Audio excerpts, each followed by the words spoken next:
محترم سامعین، یہ دنیا کی رنگینیاں، یہ دنیا کی چمک دمک، یہ دنیا کے ساز و سامان، ان کو ہمیشگی نہیں حاصل ہے، ایک دن فنا ہو جانے والے ہیں۔ اللہ رب العالمین سورہ الرحمن کے اندر ارشاد فرماتا ہے کل من علیہا فان ویبقى وجہ ربک ذو الجلال والاکرام، کہ اس زمین کے اوپر جو کچھ بھی ہے، اس زمین کے اوپر جو لوگ بھی ہیں، سب کے سب فنا ہو جانے والے ہیں، صرف تیرے رب کی ذات جو عزت والی ہے، جو عظمت والی ہے، جو جلال والی ہے، وہی باقی رہنے والی ہے۔ ہم جو زندگی گزار رہے ہیں، یہ زندگی ہمیشہ کے لیے نہیں ہے، اس زندگی کا ایک اختتام ہے، ایک نہ ایک دن ایک زندگی ختم ہو جانے والی ہے۔ کسی کی زندگی تو پیدا ہوتے ہی ختم ہو جاتی ہے، کسی کی زندگی 5 سال بعد 10 سال بعد ختم ہو جاتی ہے، کسی کی زندگی 20 سال بعد 30-40 سال بعد ختم ہو جاتی ہے، کسی کی زندگی 50 سال 60 سال 70 سال بعد ختم ہو جاتی ہے، زیادہ سے زیادہ 100 سال 110 سال، اس کے بعد اس زندگی کو ختم ہو جانا ہے۔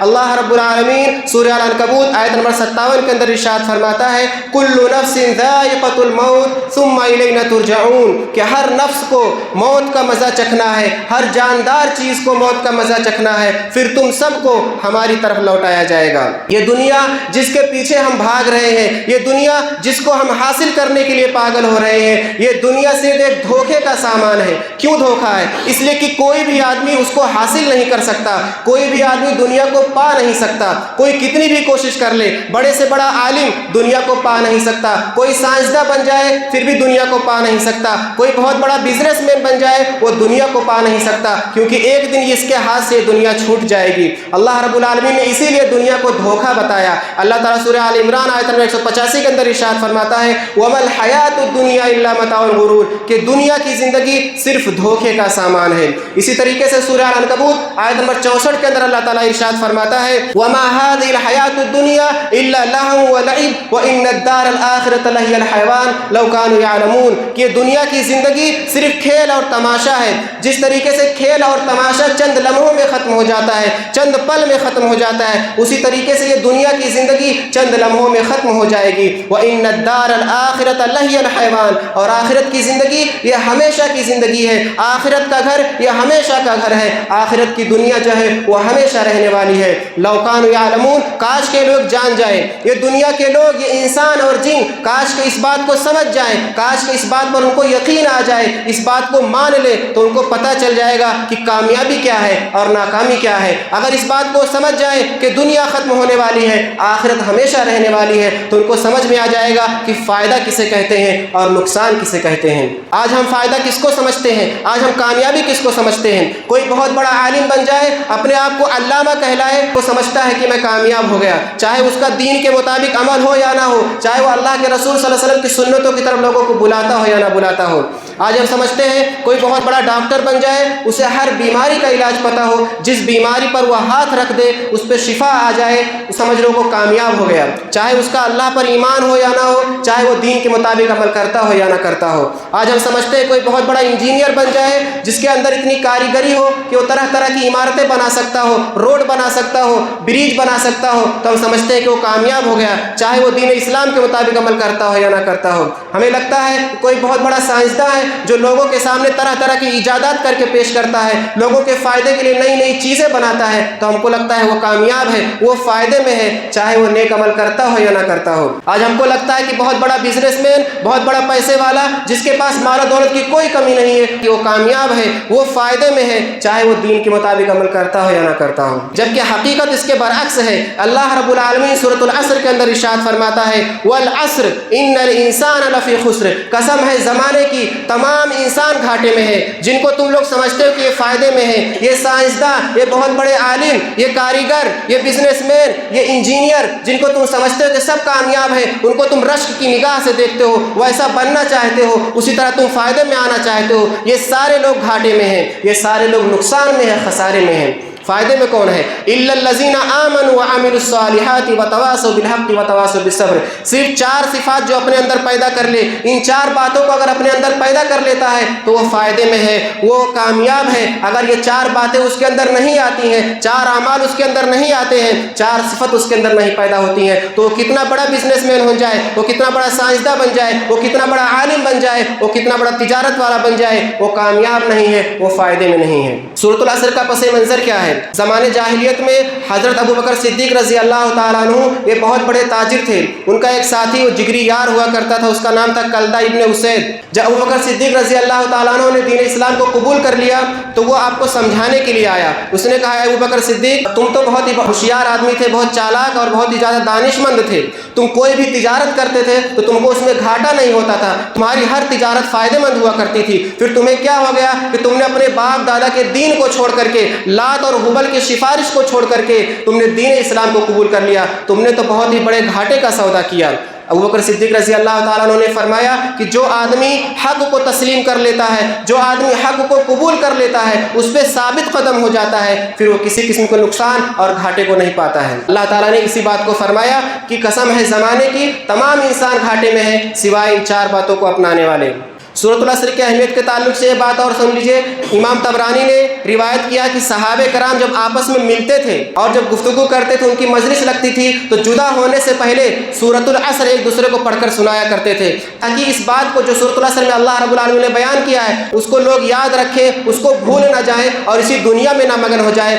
بلکہ ان 4 باتوں کو اپنے اندر ادا کر لے. اور جدا ہونے سے پہلے یہ اس سورت کو سناتے تھے, اس کے بعد سلام کر کے جدا ہوتے تھے. امام شافعی رحمۃ اللہ علیہ فرماتے ہیں کہ اگر آدمی صرف سورۃ العصر پر غور کر لے تو اس کی ہدایت کے لیے کافی ہے. اسی طریقے سے وہ فرماتے ہیں کہ اللہ رب العالمین اگر سورۃ العصر کے علاوہ اپنے بندوں کی ہدایت کے لیے کچھ اور نازل نہ فرماتا تو یہی بندوں کی ہدایت کے لیے کافی تھا, اس لیے کہ قرآن کے تمام علوم و تمام معارف کو شامل ہے. آئیے دیکھتے ہیں کہ سورۃ العصر کا معنی کیا ہے. العصر کا لفظی معنی ہوتا ہے نچوڑنے کے. جس طریقے سے کوئی آدمی پھل کو نچوڑ کر کے اس کا رس نکالتا ہے, گنے کو نچوڑ کر اس کا رس نکال دے, موسمی کو نچوڑ کر, سیب سنترا کسی بھی پھل کو نچوڑ کر اس کا رس نکال دے, اور رس ایک مرتبہ نکل گیا دوبارہ اس میں داخل نہیں ہو سکتا, اسی طریقے سے انسان کی زندگی ہے کہ ایک مرتبہ نکل گئی تو دوبارہ واپس آنے والی نہیں ہے. جو اس زندگی کا فائدہ اٹھا لیا تو وہ کامیاب ہو گیا, جس نے اس زندگی کا اس وقت کا فائدہ نہیں اٹھایا وہ ناکام ہو گیا. اسی لیے میدان محشر میں اللہ رب العالمین کے سامنے وہ لوگ جنہوں نے اس زندگی کا فائدہ نہیں اٹھایا ہوگا, اس زندگی کا استعمال دین اسلام کے مطابق نہیں کیا ہوگا, وہ افسوس کے مارے سر جھکائے ہوئے اللہ رب العالمین کے سامنے کھڑے ہوں گے. اور اللہ رب العالمین نے اس کا نقشہ بہترین انداز میں کھینچا. اللہ تعالیٰ فرماتا ہے وَلَوْ تَرَىٰ إِذِ الْمُجْرِمُونَ نَاكِسُو رُءُوسِهِمْ عِندَ رَبِّهِمْ, کاش کہ آپ دیکھتے اس وقت جب مجرم لوگ شرمندگی کے مارے اپنے سر کو اپنے رب کے سامنے جھکائے ہوئے کھڑے ہوں گے. وہ تمنا کیا کریں گے؟ تمنا کریں گے ربنا ابصرنا وسمعنا فرجعنا نعمل صالحا انا موقنون. اے ہمارے رب, ہم نے دیکھ لیا, ہم نے سن لیا, فرجعنا, ہم کو ایک مرتبہ لوٹا دے, ایک چانس اور دے دے, ہم کو ایک موقع اور دے دے, نعمل صالحا, ہم جا کر واپس نیک عمل کریں گے, انا موقنون, اب ہم کو یقین آ گیا ہے, ہم کو صرف ایک موقع دے دے. اللہ رب العالمین دوبارہ موقع نہیں دے گا. جس طریقے سے نچوڑا ہوا رس پھل میں داخل نہیں ہوتا, اللہ رب العالمین یہ زندگی گزر جانے کے بعد اس زندگی کو دوبارہ دینے والا نہیں ہے. العصر کا معنی ایک ہوتا ہے عصر کی نماز کا وقت, اور عصر کی نماز کا وقت انتہائی زیادہ اہمیت کا حامل ہے, کیونکہ انسانی زندگی کے لیے بہت مشغولیت کا وقت ہے. اس کا بزنس اور اس کی تجارت ایک دم عروج پر ہوتی ہے اور کاروبار انتہائی تیزی کے ساتھ چلتا ہے. اسی لیے اللہ رب العالمین نے اس عصر کی قسم کھائی, اور عصر کی نماز کی اہمیت کو اللہ رب العالمین نے اور زیادہ بڑھاتے ہوئے قرآن مجید کے اندر ارشاد فرمایا وَحَافِظُوا عَلَى الصَّلَوَاتِ وَالصَّلَاةِ الْوُسْطَىٰ وَقُومُوا لِلَّهِ قَانِتِينَ, کہ تم تمام نمازوں کی حفاظت کرو اور صلاۃ وسطیٰ جو درمیانی نماز ہے یعنی عصر کی نماز ہے اس کی خاص طور سے پابندی کیا کرو. وقوموا للہ قانتین, اور اللہ تعالیٰ کے سامنے خضوع کے ساتھ کھڑے ہو کر کے نماز پڑھو. اسی طریقے سے اللہ کے رسول صلی اللہ علیہ وسلم نے ارشاد فرمایا کہ جس کی عصر کی نماز فوت ہو جائے, جو عصر کی نماز کو چھوڑ دے, اس کا گھر بار, اس کا مال, اس کا اہل سمجھ لو سب لٹ گئے, تباہ برباد ہو گئے. آج ہم مال کو بڑھانے کے لیے, اپنے گھر بار کو ترقی میں لانے کے لیے, اپنے اہل و عیال کو فائدے میں لانے کے لیے عصر کی نماز کو بھی چھوڑ دیتے ہیں اور باقی نمازوں کو بھی چھوڑ دیتے ہیں, جبکہ اللہ کے رسول صلی اللہ علیہ وسلم نے ارشاد فرمایا کہ جو عصر کی نماز چھوڑ دے کہ تجارت, اس کا گھر بار سمجھ لو سب برباد ہو گئے, لٹ گئے. عصر کا ایک معنی جو حقیقی معنی جو یہاں مراد ہے وہ یہی ہے کہ جو گزرتا ہوا زمانہ ہے, انسان کی پیدائش سے لے کر کے قیامت تک کا جو وقت ہے, جو گزرتا ہوا زمانہ ہے, اسی گزرتے ہوئے وقت کی اللہ رب العالمین نے قسم کھائی کہ تیزی سے جو گزرتا ہوا وقت ہے, یہ تیزی سے جو گزرتی ہوئی زندگی ہے, اس کی قسم ہے ان الانسان لفی خسر, بے شک تمام انسان گھاٹے میں ہیں. اس لیے کہ اس زندگی کا سودا اللہ رب العالمین نے آخرت کی زندگی کے بدلے کیا ہے. اللہ رب العالمین انسانوں سے اس زندگی کا سودا کر کر رہا ہے، اس زندگی کی تجارت کر رہا ہے، اگر آدمی اس تجارت کو قبول کر لیتا ہے، اس سودے کو قبول کر لیتا ہے تو وہ فائدے میں ہے، اور اگر اس تجارت کو قبول نہیں کرتا ہے، اس تجارت کو وہ منظور نہیں کرتا ہے تو وہ گھاٹے میں ہے۔ اللہ رب العالمین قرآن مجید کے اندر ارشاد فرماتا ہے ان اللہ اشتری من المؤمنین انفسهم واموالهم بان لهم الجنہ، کہ بے شک اللہ تعالیٰ نے مومنوں کی ان کی جانوں اور ان کے مالوں کو خرید لیا ہے اس چیز کے بدلے کہ ان کو اللہ رب العالمین جنت دے گا، یعنی اللہ تعالیٰ نے اس گزرتی ہوئی زندگی کے بدلے اس آخرت کو دینے کا وعدہ کیا ہے۔ اگر آدمی اس گزرتی ہوئی زندگی کو اپنی آخرت کے لیے استعمال کرتا ہے، بدلے میں آخرت کا طلبگار ہو جاتا ہے تو وہ فائدے میں ہے، وہ کامیاب ہے، اور اگر اس گزرتی ہوئی زندگی کو آخرت کے بدلے استعمال نہیں کرتا ہے، آخرت کے لیے نہیں استعمال کرتا ہے تو وہ گھاٹے میں ہے۔ آئیے ہم دیکھتے ہیں کہ کیسے آدمی اس زندگی کو اپنے فائدے کے لیے استعمال کر سکتا ہے اور اپنی کامیابی کے لیے استعمال کر سکتا ہے۔ اللہ رب العالمین نے 4 چیزیں بتائی ہیں، انہی 4 چیزوں کو آدمی اپنے اندر پیدا کر لے، اپنے اندر ان صفات کو پیدا کر لے تو وہ کامیاب ہے، وہ فائدے میں ہے۔ سب سے پہلے اللہ رب العالمین فرما رہا ہے الا الذین آمنوا، سوائے ان لوگوں کے جو ایمان لائے۔ ایمان کا مطلب کیا ہے؟ ایمان کا لفظی معنی ہوتا ہے کہ کسی چیز کو ماننا، تصدیق کرنا، اور شریعت میں اس کا مطلب ہوتا ہے کہ کسی چیز کو زبان سے اقرار کرنا، دل سے اس کی تصدیق کرنا، اور اعضاء و جوارح سے اپنے بدن سے اس پر عمل کر کے دکھانا، اور ان چیزوں پر ایمان لانا ہے۔ اس کو اللہ کے رسول صلی اللہ علیہ وسلم نے حدیث مبارکہ کے اندر ارشاد فرمایا الایمان ان تؤمن باللہ وملائکتہ وکتبہ ورسلہ والیوم الآخر والقدر خیر و شرہ۔ ایمان یہ ہے کہ تم ان 6 چیزوں پر ایمان لاؤ، یعنی اللہ پر ایمان لاؤ، اس کی کتابوں پر ایمان لاؤ، اس کے رسولوں پر، اس کے فرشتوں پر،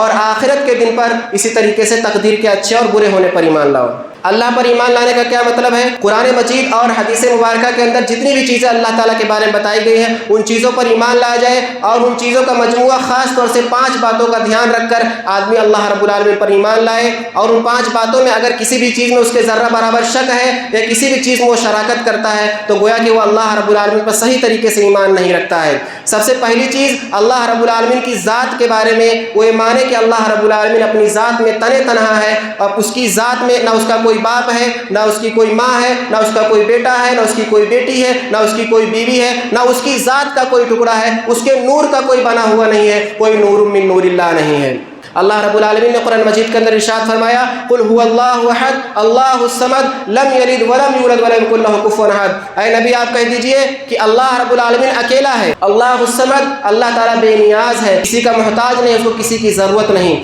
لم یلد ولم یولد، نہ اس نے کسی کو بیٹا بنایا نہ وہ کسی کا بیٹا ہے، ولم یکن له کفوا احد، اور اس کے ہمسر، اس کے برابر، اس کے ہم پلہ کوئی بھی نہیں ہے۔ اور دوسری بات اللہ تعالیٰ کے بارے میں آدمی یہ ایمان رکھے کہ اللہ تعالیٰ کا وجود جو ہے وہ عرش کے اوپر ہے، اللہ رب العالمین اپنے علم کے حساب سے ہر جگہ ہے، اپنے علم کے حساب سے ذرے ذرے کو جانتا ہے، ہر چیز اس کے علم میں ہے، کوئی چیز اس سے مخفی نہیں ہے، لیکن اس کی ذات جو ہے وہ ہر چیز میں نہیں ہے، اس کی ذات ہر جگہ موجود نہیں ہے، بلکہ اس کی ذات عرش کے اوپر موجود ہے۔ اللہ رب العالمین سورہ طٰہٰ آیت نمبر 5 کے اندر ارشاد فرماتا ہے الرحمن علی العرش استویٰ، کہ رحمان عرش کے اوپر مستوی ہے۔ وہ کیسے مستوی ہے، کیسے قائم ہے، اس کا علم ہمیں نہیں دیا گیا، اس لیے ہم نہ اس کے بارے میں پتہ کرتے ہیں، نہ اس کے بارے میں پوچھتے ہیں، نہ اس کے بارے میں کسی کو بتاتے ہیں، لیکن ایمان لانا ضروری ہے کہ اللہ رب العالمین عرش کے اوپر قائم ہے، عرش کے اوپر مستوی ہے، اور اپنے علم کے حساب سے وہ ہر چیز کو جانتا ہے، اس سے کوئی چیز مخفی نہیں ہے، وہ اپنے علم کے حساب سے انسانوں کے شہرک سے بھی زیادہ قریب ہے۔ اور تیسری چیز آدمی یہ مانے کہ اللہ رب العالمین اپنی ربوبیت میں اکیلا ہے، یعنی اللہ رب العالمین تنہا اس کائنات کا رب ہے، اس کے علاوہ کوئی رب نہیں ہے۔ اللہ تعالیٰ فرما رہا ہے الحمدللہ رب العالمین، تمام تعریف اس اللہ کے لیے ہے جو سارے جہانوں کا رب ہے۔ رب ہونے کا مطلب یہ ہے کہ وہی تنہا رب ہے، وہی خالق ہے، وہی مالک ہے، وہی رازق ہے، وہی حاکم ہے، وہی مدبر ہے، اس کے علاوہ کوئی بھی کائنات میں خالق نہیں ہے، کوئی بھی کائنات کا مالک نہیں ہے، کوئی بھی کائنات کا رازق نہیں ہے، اور کوئی بھی حاکم اور کوئی مدبر نہیں ہے۔ اگر اللہ رب العالمین کی ربوبیت میں کوئی کسی دوسرے کو شریک کرتا ہے، کوئی کسی دوسرے کے لیے عقیدہ رکھ لیتا ہے، تو گویا کہ وہ اللہ رب العالمین پر صحیح طور سے ایمان نہیں رکھتا۔ اور چوتھی چیز اللہ رب العالمین پر ایمان رکھنے کا مطلب یہ ہے کہ وہ مانے کہ اللہ رب العالمین اپنی عبادت میں اکیلا ہے۔ جب وہی خالق ہے، وہی مالک ہے، وہی رازق ہے، وہی حاکم ہے، تو عبادت صرف اور صرف اسی کی جائے، اس کے علاوہ کسی اور کی عبادت نہ کی جائے۔ اللہ رب العالمین سورہ آل عمران آیت نمبر 64 کے اندر ارشاد فرماتا ہے قُلْ يَا أَهْلَ الْكِتَابِ تَعَالَوْا إِلَىٰ كَلِمَةٍ سَوَاءٍ بَيْنَنَا وَبَيْنَكُمْ أَلَّا نَعْبُدَ إِلَّا اللَّهَ وَلَا نُشْرِكَ بِهِ شَيْئًا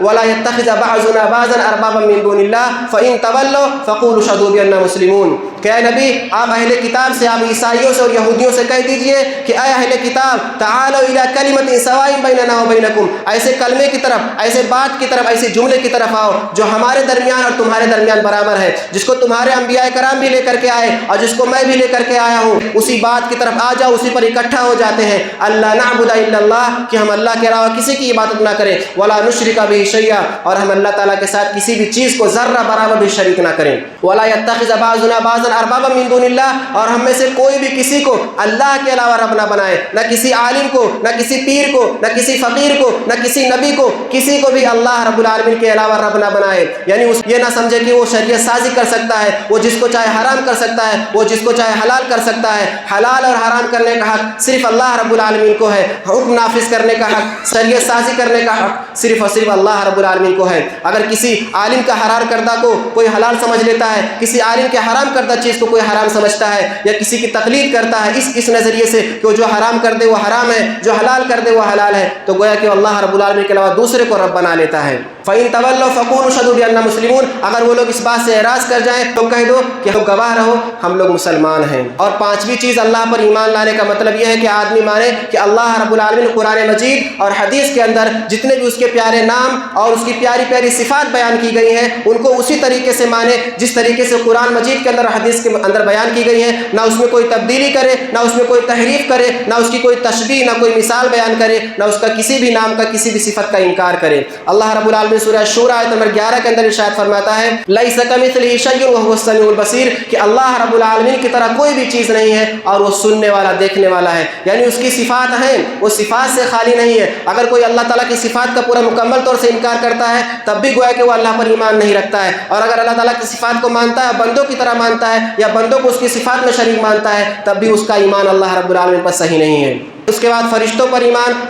ایمان لانے کا مطلب یہ ہے کہ آدمی مانے کہ اللہ رب العالمین جو فرشتے اس کے بندے ہیں، اس کی مخلوق ہے، اللہ رب العالمین نے فرشتوں کو نور سے بنایا ہے، اور فرشتے اللہ رب العالمین کی ذات کا حصہ نہیں ہے، نہ اس کے بیٹے ہیں نہ بیٹیاں ہیں، نہ فرشتے اللہ رب العالمین کی ربوبیت میں شریک ہیں، یعنی اللہ رب العالمین کے کاموں میں ان کا کوئی حصہ نہیں ہے، وہ صرف بحیثیت غلام اللہ رب العالمین کے کاموں کو کرتے ہیں۔ وہ غلام کی حیثیت سے اللہ تعالیٰ کے حکم کو مانتے ہوئے اللہ رب العالمین کے کاموں کو انجام دیتے ہیں، وہ کسی بھی کام کے مالک نہیں ہیں۔ اللہ رب العالمین سورہ التحریم آیت نمبر 6 کے اندر ارشاد فرماتا ہے یا ایھا الذین آمنوا قوا انفسکم واہلیکم نارا وقودها الناس والحجارہ علیہا ملائکۃ غلاظ شداد لا یعصون اللہ ما امرهم ویفعلون ما یؤمرون، کہ اے لوگوں جو ایمان لائے ہو تم اپنے آپ کو اور اپنے گھر والوں کو جہنم کی آگ سے بچا لو، اس جہنم کی آگ سے جس کا ایندھن انسان اور پتھر ہوں گے، علیہا ملائکۃ غلاظ شداد، اس کے اوپر ایسے فرشتے مقرر ہوں گے جو انتہائی غضبناک، انتہائی سخت ہوں گے، لا یعصون اللہ ما امرهم، جو اللہ تعالیٰ ان کو حکم دیتا ہے اس حکم کی وہ نافرمانی نہیں کرتے ہیں، ویفعلون ما یؤمرون، اور جو کچھ بھی ان کو حکم دیا جاتا ہے وہ لوگ وہی کرتے ہیں۔ تو فرشتوں کے بارے میں یہ ایمان رکھے آدمی کہ فرشتے یہ کسی بھی چیز کے اختیار نہیں رکھتے ہیں، وہ بحیثیت غلام اللہ رب العالمین کے کاموں کو انجام دیتے ہیں، ان کی عبادت نہیں کی جا سکتی ہے، نہ ان سے دعا کی جا سکتی ہے، نہ ان کو مختار کل سمجھا جا سکتا ہے، نہ ہی کو نفع نقصان کا مالک سمجھا جا سکتا ہے۔ اسی طریقے سے اللہ رب العالمین کی کتابوں پر ایمان، اسی کتابوں پر ایمان لانے کا مطلب یہ ہے کہ آدمی مانے کہ اللہ تعالیٰ نے اپنے انبیاء کرام کو آسمانی کتابیں عطا کی تھی جو برحق ہوا کرتی تھیں، کتابوں میں سے جن کا نام بیان کیا گیا ہے ان کے نام کے ساتھ ان پر ایمان رکھے، جیسے توریت ہے، انجیل ہے، زبور ہے اور قرآن مجید۔ لیکن پچھلی کتابیں جو قرآن مجید سے علاوہ ہیں اس میں تبدیلی ہو چکی ہے، یہ مانے کہ اس میں تحریف ہو چکی ہے، اس لیے اس پر عمل کرنا صحیح نہیں ہے۔ اب صرف قرآن مجید کے اوپر عمل کرنا لازم اور ضروری ہے، کیونکہ قرآن مجید کی حفاظت کی ذمہ داری اللہ رب العالمین نے لی ہے، قرآن محفوظ ہے، اس لیے قرآن کے بیان کردہ ہر بات پر ایمان لانا، اس کو ہر بات کو ماننا، اس پر عمل کرنا لازم اور ضروری ہے۔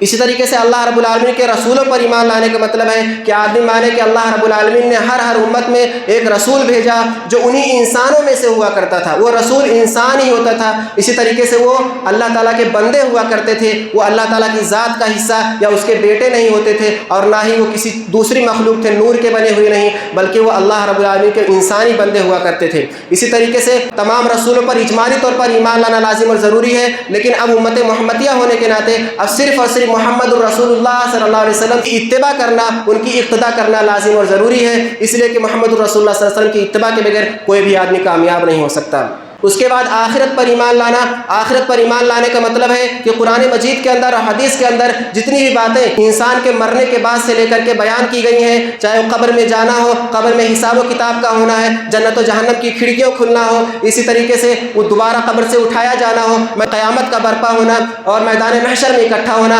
اللہ رب العالمین کے سامنے حساب و کتاب دینا، پل صراط کا واقع ہونا، جنت اور جہنم کا، ان ساری چیزوں پر ایمان رکھنا لازم اور ضروری ہے۔ کسی بھی چیز کے بارے میں شک کرنا یا کسی چیز کا انکار کرنا، یہ ایمان سمجھ لو آدمی کا ختم ہو جائے گا۔ اس کے بعد تقدیر پر ایمان لانے کا مطلب یہ ہے کہ آدمی یہ مانے کہ اللہ رب العالمین کا علم بہت ہی زیادہ وسیع ہے، اور اللہ رب العالمین انسانوں کے عمل کرنے سے پہلے ہی وہ جانتا ہے کون بندہ کیا عمل کرے گا، تو اس نے اپنے علم کی بنیاد پر سارے انسانوں کے اعمال کو لکھ دیا ہے کہ کون جنتی ہے، کون جہنمی ہے، کون نیک عمل کرے گا، کون برا عمل کرے گا۔ تو اللہ تعالیٰ کے لکھنے کی وجہ سے کوئی برا کام نہیں کرتا، اللہ تعالیٰ کے لکھنے کی وجہ سے کوئی نیک کام نہیں کرتا، بلکہ اللہ تعالیٰ نے اپنے علم کی بنیاد پر لکھا ہے۔ اس کا علم سچا ہے، وہ عالم الغیب ہے، وہ ہر چیز کو جانتا ہے، لیکن ہم کو عمل کرنے کا اختیار دیا گیا ہے، چاہے ہم نیک عمل کریں چاہے ہم برا عمل کریں۔ اسی طریقے سے جو مصیبتیں آتی ہیں، جو فائدہ ملتا ہے، یہ اللہ رب العالمین اپنے مرضی سے جس بندے کو جو چاہتا ہے دیتا ہے، جس کو جو نہ دنیا چاہتا ہے نوازتا ہے،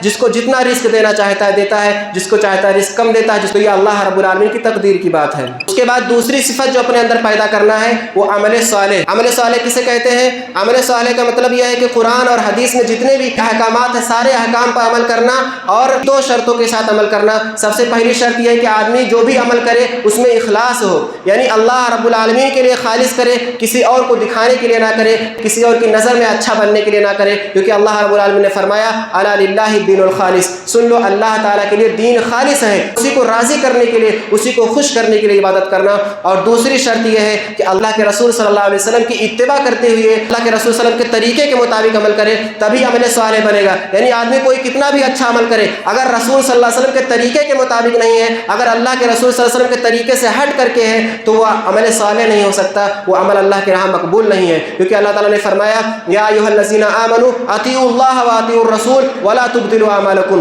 کیا اے لوگوں جو ایمان لائے ہو تم اللہ کی اطاعت کرو اور رسول اللہ صلی اللہ علیہ وسلم کی اطاعت کرو، اور اپنے اعمال کو تم لوگ باطل مت کرو۔ یہ دو صفت پیدا کرنے کے بعد آدمی جب ان دونوں چیزوں پر عمل کرتا ہے، ایمان لے آتا ہے، عمل صالح کر لیتا ہے، تو اس کے لیے لازم اور ضروری ہے کہ وہ خود بھی اس حق پر قائم رہے، اور اس حق کی یعنی ایمان اور عمل صالح جو حق ہے، جو دین اسلام ہے، اس کی دوسروں کو تبلیغ کرے، دوسروں کو بتاتا رہے۔ اگر کوئی برائی کرتا ہے تو اس کو برائی سے روکے، اگر کوئی نیکی نہیں کر رہا تو اس کو نیکی کا حکم دے، کیونکہ امت محمدیہ کی بعثت کا مقصد ہے وہ اللہ رب العالمین نے بتایا کنتم خیر امت اخرجت للناس تأمرون بالمعروف وتنہون عن المنکر، کہ تم بہترین امت ہو، لوگوں کے لیے برپا کی گئی ہو، تأمرون بالمعروف، تم نیکی کا حکم دیتے ہو اور تم برائی سے روکتے ہو۔ لہٰذا آدمی جب ایمان لاتا اور عمل صالح کرتا ہے تو یہی اس کے لیے کافی نہیں ہے کہ اپنا نیک بن جائے اور اپنے ایمان پہ قائم رہے، اس کے بعد کسی کو دعوت نہ دے، کسی کے سامنے تبلیغ نہ کرے، بلکہ اس کے لیے لازم اور ضروری ہے کہ جو بھی اس کے سامنے برائی کرتا ہوا دکھتا ہے اس کو برائی سے روکے، چاہے اس برائی کو اپنے ہاتھ سے روکے اگر اس کی قدرت ہے، اگر ہاتھ سے روکنے کی قدرت نہیں ہے تو کم سے کم زبان سے ایک مرتبہ اس کو سمجھا دے، اس کو بتا دے۔ اگر زبان سے نہیں بتا سکتا تو اگر اتنی بھی طاقت نہیں ہے، اگر ایسا برا ماحول ہے، اتنا فتنہ اور فساد برپا ہونے کا امکان ہے، تو کم سے کم دل سے تو برا مانے۔ اگر دل سے بھی برا نہیں مان رہا ہے تو گویا کہ اس کے اندر ایمان ہی نہیں ہے۔ اب یہ تین چیزیں اپنانے کے بعد چوتھی چیز جو آدمی کو اپنانا ہے وہ صبر کرنا ہے اور صبر کی تلقین کرنا ہے۔ اس لیے کہ جب آدمی ایمان لائے گا، عمل صالح کرے گا اور حق کی یعنی اسلام کی دعوت و تبلیغ کرے گا تو لازم ہے کہ اس کے اوپر مصیبتیں آئیں گی، اس کے اوپر تکلیفیں آئیں گی، اس کو پریشانیوں کا سامنا کرنا پڑے گا، اور جب پریشانیاں آئیں گی تو گھبرا گیا اور وہ ڈر گیا تو اس کا مطلب اس کا ایمان ختم ہو سکتا ہے، خطرے میں آ سکتا ہے، عمل صالح سے وہ رک سکتا ہے، اسی طریقے سے وہ دعوت و تبلیغ سے رک سکتا ہے۔ اسی لیے اللہ تبارک تعالیٰ نے فرمایا کہ چوتھی چیز جو ہے آدمی کو اپنانا لازم اور ضروری ہے کہ آدمی بھی صبر کرے اور دوسرے کو صبر کی تلقین کرے، یعنی جو دین کی راہ میں لگا ہوا ہے، جو دین کی راہ میں دعوت تبلیغ کر رہا ہے، اس کو بھی صبر کی تلقین کرتا رہے۔ اگر اس کے اوپر کوئی مصیبت آتی ہے، وہ گھبرا کر پریشان ہو رہا ہے تو آدمی جا کر اس کو تسلی دے، اس کو صبر کی تلقین کرتا رہے اور خود بھی صبر کرتا رہے۔ لہٰذا ان چاروں باتوں کو اپنانا لازم اور ضروری ہے، اور اگر ان چاروں باتیں آدمی کے اندر نہیں ہیں تو وہ خسارے میں ہے، وہ گھاٹے میں ہے، نقصان میں ہے۔ وہ دنیا کی نظر میں چاہے کتنا بھی بڑا ترقی والا ہو جائے، دنیا کی نظر میں کتنا ہی زیادہ فائدہ مند نظر آئے، لوگ اس کے اوپر رشک کرتے ہوں، لوگ اس کے اوپر فخر کرتے ہوں، اس کو کامیابی کی نگاہ سے دیکھتے ہوں، لیکن وہ اللہ کی نظر میں کامیاب نہیں ہے، تو ہمارے لیے لازم اور ضروری ہے کہ ان چار صفات کو اپنے اندر پیدا کریں۔ آخر میں اللہ رب العالمین سے دعا ہے کہ اللہ تبارک و تعالی ہمیں دین اسلام کے مطابق عمل کرنے کی توفیق دے۔ اور ان چاروں صفات کو اپنے اندر پیدا کرنے کی توفیق دے. آمین. وآخر دعوانا الحمدللہ رب العالمین.